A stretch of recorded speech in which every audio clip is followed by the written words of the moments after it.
Good morning all of you. JRC inspire chemistry tech के इस video में आपका स्वागत है।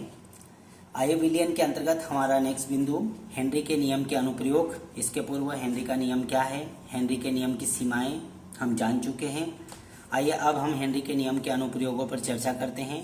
तो हेनरी के नियम के अनुप्रयोगों को जानने से पूर्व हम हेनरी के नियम को संक्षिप्त में जान ले, ताकि हमको हेनरी के नियम के अनुप्रयोग आसानी से समझ में आ जाए। तो आइए संक्षिप्त में जाने हेनरी का नियम। तो स्थिर ताप पर या निश्चित ताप पर किसी विलायक के निश्चित आयतन में विलेय गैस का द्रव्यमान आरोपित दाब के समानुपाती होता है, इसे हेनरी का नियम कहते हैं। अर्थात निश्चित आयतन में, किसी द्रव के निश्चित आयतन में स्थिर ताप पर या निश्चित ताप पर विलेय गैस का द्रव्यमान आरोपित दाब के समानुपाती होता है।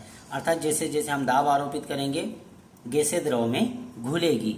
पुनः जाने, गैसें द्रव में घुलेगी, अर्थात गैसों की द्रव में विलेयता के ऊपर हेनरी ने अपना नियम प्रतिपादित किया। इसी के आधार पर हम हेनरी के नियम के अनुप्रयोगों को जानेंगे। तो प्रथम अनुप्रयोग इस प्रकार से, कार्बोनिकृत पेय पदार्थों के निर्माण में, कार्बोनिकृत पेय पदार्थों के उत्पादन में हेनरी के नियम के अनुप्रयोग इस प्रकार से। मृदु पेय, सोडा वाटर, बियर जैसे कार्बोनिकृत पेय पदार्थों को बनाते समय CO2 की विलेयता बढ़ाने के लिए उच्च दाब का उपयोग किया जाता है। अर्थात दाब बढ़ाने पर CO2 द्रव में घुलेगी। जैसा कि हम दैनिक जीवन में यूज करते हैं, जैसे ठंडे शीतलक पेय पदार्थ जैसे थम्स अप, फेंटा, लिम्का इत्यादि ठंडे शीतलक पेय पदार्थों को जब हम पीते हैं या इनके बोतल के ढक्कन को खोलते हैं, तो जैसे ही कार के या ढक्कन को खोलते हैं गैसें निकलती है, अर्थात दाब कम हो जाता है। क्योंकि दाब कम होने पर गैसें द्रव से बाहर रिलीज होती है, किंतु जैसे ही ढक्कन या कार को हम बोतल में लगाते हैं वापस, तो गैसें द्रव में पुनः घुल जाती है। अर्थात अभी हमने हेनरी के नियम को संक्षिप्त में जाना। दाब बढ़ाने पर गैसों की द्रव में विलेयता बढ़ती है, अर्थात ठंडे शीतलक पेय पदार्थों में CO2 की विलेयता बढ़ाने के लिए उच्च दाब का उपयोग किया जाता है। अर्थात दाब बढ़ाने पर गैसें द्रव में घुल जाती है। तो पहला अनुप्रयोग इस प्रकार से, हेनरी के नियम का पहला अनुप्रयोग कार्बोनिकृत पेय पदार्थों के उत्पादन में। नेक्स्ट इस प्रकार से, रक्त में घुली गैसों के विनिमय में, अर्थात श्वास के द्वारा अंदर ली गई वायु में O2 का आंशिक दाब उच्च होता है। अर्थात जैसे ही हम निःश्वसन करते हैं या इंस्पायरेशन करते हैं, ऑक्सीजन को अंदर लेते हैं, तो हमारे फेफड़ों की कुपिकाओं में उपस्थित हीमोग्लोबिन के साथ में नासिका छिद्र से आई हुई ऑक्सीजन हीमोग्लोबिन के साथ में घुल जाती है। अर्थात हीमोग्लोबिन द्रव, ऑक्सीजन गैस है। तो जैसे हम दाब बढ़ाएंगे, फेफड़ों की कुपिकाओं में ऑक्सीजन हीमोग्लोबिन के साथ में घुल जाएगी और ऑक्सी हीमोग्लोबिन बनाती है। अर्थात दाब बढ़ाने पर हमारी फेफड़ों की कुपिकाओं में ऑक्सीजन हीमोग्लोबिन के साथ में जुड़कर ऑक्सी हीमोग्लोबिन बनाती है, और यह फेफड़ों से हार्ट से होकर विभिन्न ऊतकों और कोशिकाओं में पहुंच जाती है, और जैसे ही कोशिकाओं में पहुंचता है वहां पर दाब कम हो जाता है, और दाब कम होने पर ऑक्सीजन हीमोग्लोबिन से पृथक हो जाती है।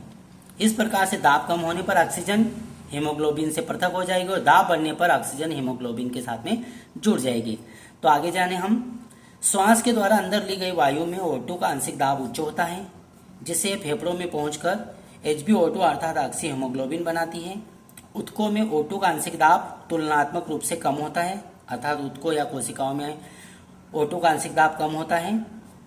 अतः ऑक्सी हीमोग्लोबिन से ऑक्सीजन मुक्त हो जाती होकर कोशिका सक्रियण के लिए उपलब्ध हो जाती है, अर्थात मेटाबॉलिक एक्टिविटी के लिए ऑक्सीजन उपलब्ध हो जाती है और हीमोग्लोबिन पुनः पृथक हो जाता है।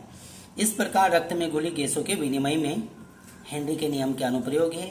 अर्थात जैसे हम इंस्पायरेशन करते हैं, निःश्वसन करते हैं, ऑक्सीजन नासिका छिद्र से होकर फेफड़ों की कुपिकाओं में हीमोग्लोबिन के साथ में मिलकर ऑक्सी हीमोग्लोबिन बनाकर हार्ट से विभिन्न ऊतकों एवं कोशिकाओं में पहुंच जाती है। इस प्रकार से हमारे लिए O2 उपलब्ध हो जाती है दाब बढ़ने के साथ। आइए अब हम नेक्स्ट अनुप्रयोग पर चर्चा करें। नेक्स्ट अनुप्रयोग इस प्रकार से, गहरे समुद्र में गोताखोरी के लिए, अर्थात गोताखोर जैसे ही गहरे समुद्र में गोताखोरी के लिए संपीड़ित वायु का उपयोग करते हैं, तो संपीड़ित वायु में O2 के अतिरिक्त N2 भी होती है, अर्थात नाइट्रोजन और ऑक्सीजन का मिश्रण होता है, जो सामान्य दाब पर रक्त में अधिक विलय नहीं होती। अर्थात सामान्य दाब पर ऑक्सीजन और N2 अर्थात नाइट्रोजन का जो मिश्रण होता है सामान्य दाब पर रक्त में विलय नहीं होता है, किंतु जब दाब बढ़ता है अर्थात गोताखोर जब गहरे समुद्र में पहुंचता है तो नाइट्रोजन की रक्त में विलेयता बढ़ जाती है और नाइट्रोजन की रक्त में विलेयता बढ़ जाती है, जिसकी वजह से जब गोताखोर गहरे समुद्र से बाहर आता है तो नाइट्रोजन गोताखोरों के रक्त से जब बाहर रिलीज होता है तो बुलबुलों के साथ में रिलीज होता है और बुलबुलों के साथ में रिलीज होता है तो गोताखोरों के शरीर में तीक्ष्ण दर्द उत्पन्न होता है। इस तीक्ष्ण दर्द को बेंट्स डिसीज कहते हैं, बेंट्स रोग कहते हैं। इस प्रक्रिया को रोकने के लिए वर्तमान में गोताखोरों द्वारा प्रयुक्त टैंक में अब नाइट्रोजन और ऑक्सीजन का मिश्रण न लेकर हीलियम द्वारा तनु किया गया मिश्रण अर्थात हीलियम, नाइट्रोजन एवं ऑक्सीजन का गैस सिलेंडर का यूज किया जाता है। अर्थात गहरे समुद्र में जैसे अंदर जाते हैं दाब बढ़ता है, दाब बढ़ने पर नाइट्रोजन की विलेयता बढ़ जाती है, किंतु गोताखोर जैसे ही बाहर आता है उसके रक्त से नाइट्रोजन बाहर रिलीज होने की वजह से तीक्ष्ण दर्द उत्पन्न होता है।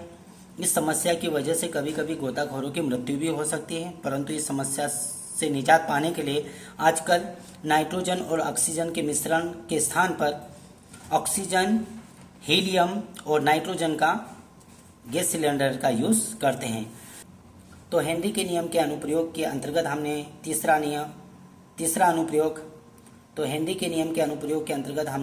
तीसरा अनुप्रयोग गहरे समुद्र में गोताखोरी के लिए हेनरी के नियम के अनुप्रयोग को जाना। आइए नेक्स्ट बिंदु पर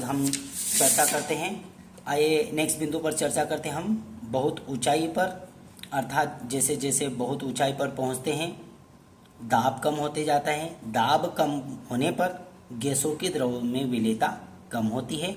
जैसे जैसे ऊंचाइयों पर पहुंचते हैं दाब कम होते जाता है, दाब कम होते जाता है तो द्रवों से गैसों की विलेयता कम होती जाती है।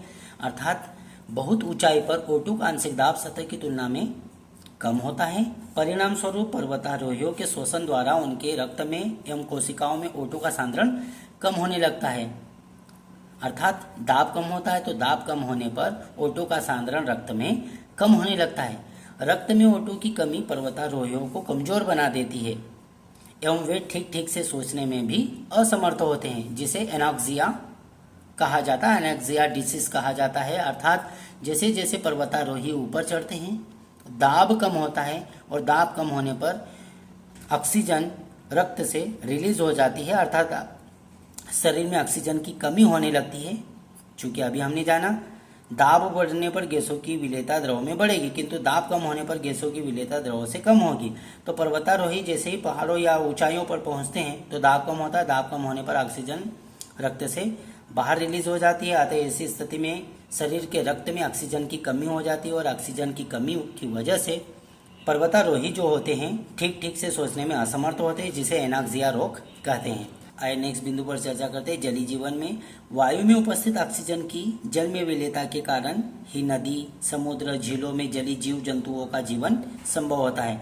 अर्थात जल में उपस्थित ऑक्सीजन के कारण जलीय जीव जो होते हैं वो ऑक्सीजन को ग्रहण कर पाते हैं। अतः पुनः हम कह सकते हैं वायु में उपस्थित ऑक्सीजन की जल में विलेयता के कारण नदी, समुद्र एवं झीलों के जलीय जीव जंतुओं का जीवन संभव होता है।